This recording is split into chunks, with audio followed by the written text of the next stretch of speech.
നിങ്ങളുടെ favourite shows ഇനി ഒരിക്കലും മിസ്സാവില്ല. ഇപ്പോൾ C5-ലൂടെ കാണും നിങ്ങളുടെ ഫേവറേറ്റ് ഷോ തികച്ചും സൗജന്യമായി. കുഞ്ഞിന്റെ നല്ല മനസ്സ് കാണാൻ എനിക്കൊരു അവസരം കിട്ടി.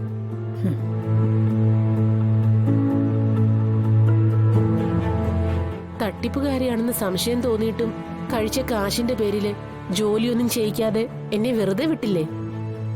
നിങ്ങൾക്ക് എന്തെങ്കിലും ജോലി എടുത്ത് ജീവിച്ചൂടെ? ജോലി പറഞ്ഞത് ശരിയാ. ലോട്ടറി ടിക്കറ്റ് വിറ്റിട്ടും അച്ചാർ വിറ്റിട്ടും ഒക്കെ ഒരുപാട് പേര് ജീവിക്കുന്നുണ്ട്. ആരോഗ്യം ഉണ്ടെങ്കിലും ഈ പണിയൊന്നും അറിയാത്തവരും ഈ ഭൂമുഖത്ത് ജീവിച്ചിരിപ്പുണ്ട്. ഇതൊക്കെ എങ്ങനെയാ ചെയ്യണ്ടേ? ഇതിനൊക്കെ വേണ്ടി എന്ത് ചെയ്യണമെന്ന് അറിയാത്തവര്. അങ്ങനെ പറഞ്ഞ ഇന്നീ ഭൂമിയില് പെട്ടെന്ന് പൊട്ടിമുളച്ചതാണോന്ന് കുഞ്ഞെന്നോട് ചോദിച്ചെന്ന് വരും അല്ലേ?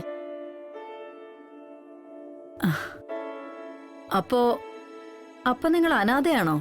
അനാഥരെന്ന് പറഞ്ഞ രണ്ട് വിധത്തിലുണ്ട്. ജന്മം കൊണ്ടും വിധി കൊണ്ടും ഞാൻ രണ്ടാമത്തെ കൂട്ടത്തിൽപ്പെട്ടതാ.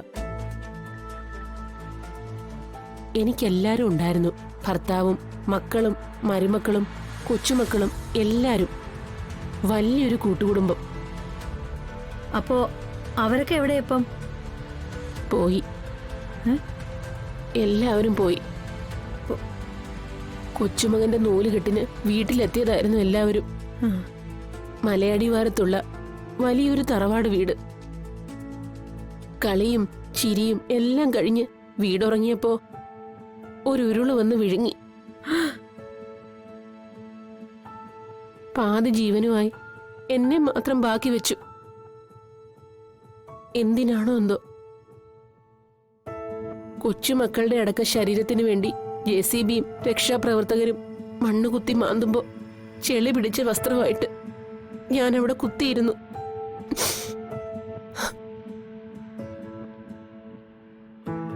ഓരോ മൃതദേഹങ്ങളും കുഴിച്ചെടുത്ത് കൊണ്ടുവരുമ്പോ അവർക്കൊരാശ്വാസം ഉണ്ടായിരുന്നു.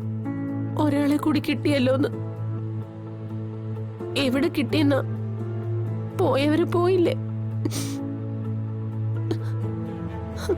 എന്റെ ജീവിതം തന്നെ ഒരു ഉരുളെടുത്തോണ്ട് പോയി.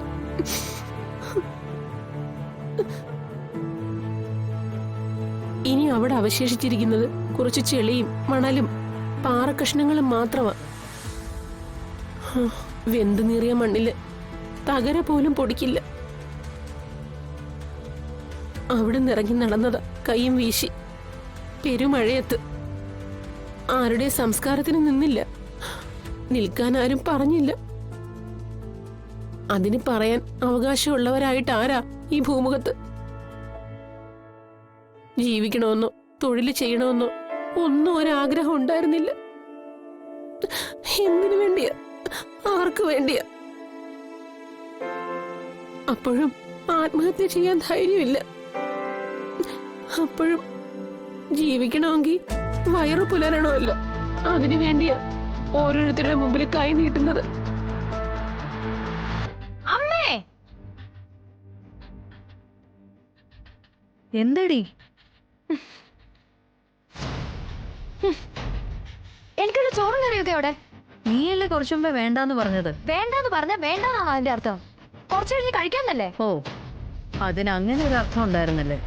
എനിക്കിപ്പോ കഴിക്കാൻ എന്തെങ്കിലും കിട്ടുമോ ഇല്ലയോ? നിനക്ക് കഴിക്കാൻ എന്തെങ്കിലും അല്ല, ദാ ഇവിടെ വയ്ക്കുന്നതിൽ ഒരു പങ്ക് ദാ ഇതിൽ ഇരിപ്പുണ്ട്. എന്താ കഴിക്കുന്നില്ലേ നീ? വലിയ വിശപ്പാന്നൊക്കെ പറഞ്ഞിട്ട് എന്നെ കഴിപ്പിക്കണമെന്നില്ല ആരും. വേറെ ആൾക്കാരുണ്ടല്ലോ ഭാര്യ കൂട്ടാനും കെട്ടിപ്പിടിക്കാനും ഒക്കെ. ശ്യാമേ, എന്താടി നിനക്ക്?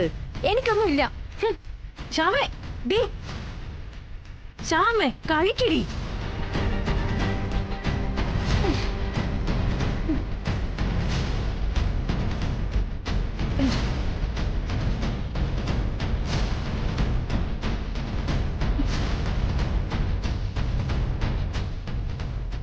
ഇടി ആ പാവം അമ്മയ്ക്ക് രണ്ടുപേറ്റ് ചോറ് കൊടുത്തതിനാണോടി നീ ഇങ്ങനെ കിടന്ന് ചാടുന്നത്? ആണെന്ന് തന്നെ വെച്ചോ. അവരാരാണെന്ന് വെച്ചാ അമ്മ ഇങ്ങനെ മടി വെച്ചേക്കുന്നേ? പതുക്കെ. തട്ടിപ്പുകാരിയാണെന്ന് അമ്മയ്ക്ക് തന്നെ സംശയം ഉണ്ടെന്നല്ലേ അമ്മ പറഞ്ഞത്? പിന്നെ എന്ത് കണ്ടിട്ടാ? അവരുടെ പൂം കണ്ടീരോ? ആരെങ്കിലും കൊന്നോ കൊള്ളയടിച്ചിട്ട് വന്നതാണെങ്കിലോ? ഇവിടെ ഒരു സമാധാനം പറയണ്ടേ? വന്നവരും പോകുന്നവരല്ല അമ്മയാന്ന് മോളാന്ന് പറഞ്ഞ് കെട്ടിപ്പിടിക്കാം. അമ്മ ആരാ, മദർ തെരേസയോ? കുറച്ചു നാൾ മുമ്പ് ഇവിടെ ഒരു പെണ്ണിനെ പാർപ്പിച്ചിരുന്നല്ലോ, നഖത്തിന്റെ ഇടയിൽ വരെ കള്ളത്തരായിട്ട്. അവള് പോയ വഴിക്ക് പുല്ല് മുളച്ചോ? എന്നിട്ടും അമ്മ പഠിച്ചിട്ടില്ല. വരുന്നവരെല്ലാം കെട്ടിപ്പിടിച്ചങ്ങ് സ്വീകരിച്ചോളൂ. ഇതെന്താ ഒരു സത്രമാണെന്നാണോ ഭാവം? അല്ല, സത്രമൊക്കെ ഇതിലും ഭേദാ. അവിടെ കണ്ണി കണ്ടവർക്കൊക്കെ താമസിക്കാവുന്നേ ഉള്ളൂ. അമ്മ മകൾ ബന്ധമൊന്നുമില്ല. മുമ്പ് ഇവിടെ താമസിച്ച പെണ്ണെന്ന് നീ ഉദ്ദേശിച്ചത് ലക്ഷ്മിയാണെങ്കിൽ നിനക്ക് തെറ്റി.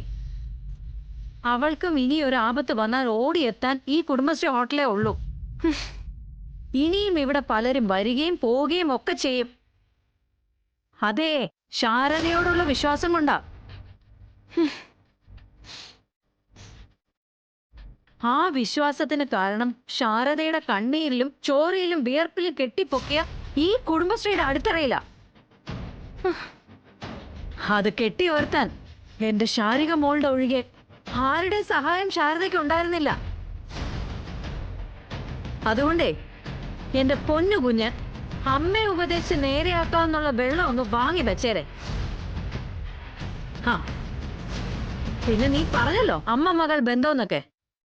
അതിനെ രക്തബന്ധമൊന്നും വേണമെന്നില്ലടി.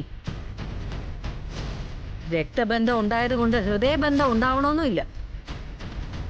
പിന്നെ കള്ളനോ കൊള്ളക്കാരനോ ആണോ എന്നുള്ള പ്രശ്നം അത് കയറി വരുന്നവർക്ക് മാത്രമല്ല, നൊന്ത് പ്രസവിച്ച മക്കൾക്കും ആവാം. അപ്പൊ പിന്നെ എന്ത് ചെയ്യും? ചുമക്കും, അത്ര തന്നെ. എന്റെ കുഞ്ഞെ, ഭാരിച്ച കാര്യങ്ങളൊന്നും അന്വേഷിക്കാതെ ചോറെടുത്ത് കഴിക്കാൻ നോക്ക്, കേട്ടോ? ഡൗൺലോഡ് ചെയ്യൂ C5 ആപ്പ്. കാണൂ എല്ലാ എപ്പിസോഡുകളും സൗജന്യമായി.